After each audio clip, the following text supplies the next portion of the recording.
Hello everyone, I'm Andy Raffel from eTeknix.com and I'm here at CeBIT 2013 with Tony from Silverstone. Hello Tony. Hello. We've had a look at some of the products that you guys are showcasing, but one that's really caught our eye is the NUC or NUC, which we've seen obviously Intel's version. So what exactly have we got here?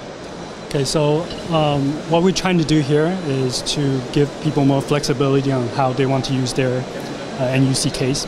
So you can see first of all the design on top. This is an aluminum top cover that has heatsink fins. So there's actually a heat pipe built underneath. Let me see if I can take this out. So you can see that this part makes direct contact with the CPU and the chipset. Okay. Right. So that directs the heat onto this very thick aluminum cover. Yeah. So you can actually run this fanless. So completely passive. Completely passive. But you can also see that we have a fan mount here on the bottom of the casing. Yep. That will allow you to mount a fan like this to cool the case even more. Yeah.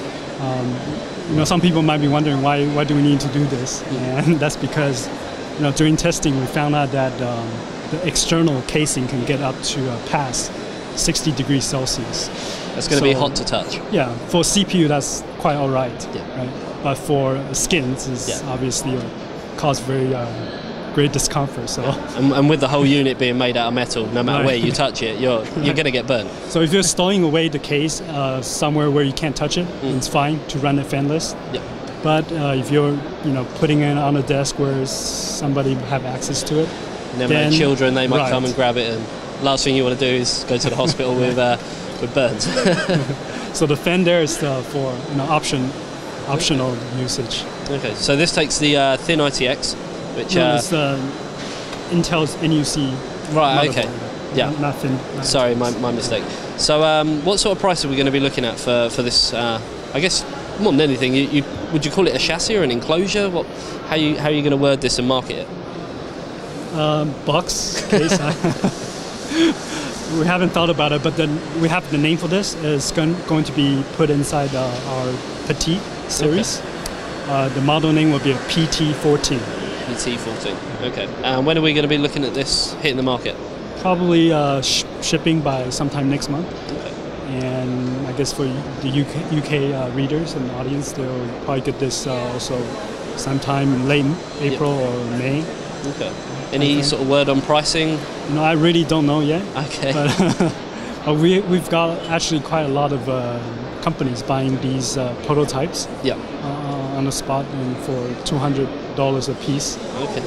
As well. But obviously when we go mass production, there'll be much lower in price. Okay. And is it going to come with the fan, or is there going to be two SKUs, or do you buy the fan separately? How's that going to work? We haven't decided on this yet. Okay.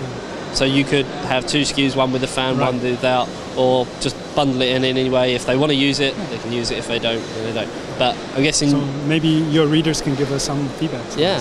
I'm guessing you advise people to use the fan because of obviously the temperatures, yeah? Okay. But obviously it depends where you're going to have it.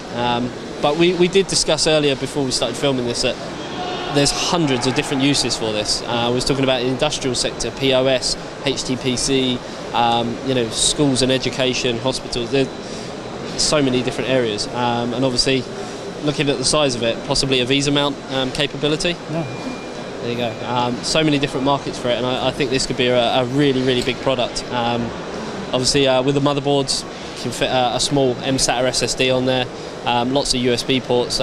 It's basically a bigger, badder version of a Raspberry Pi inside a nice little enclosure.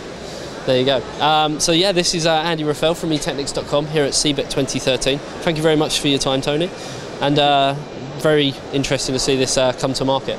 Keep checking back on eTeknix for a lot more coverage of what we're doing here at CeBIT 2013.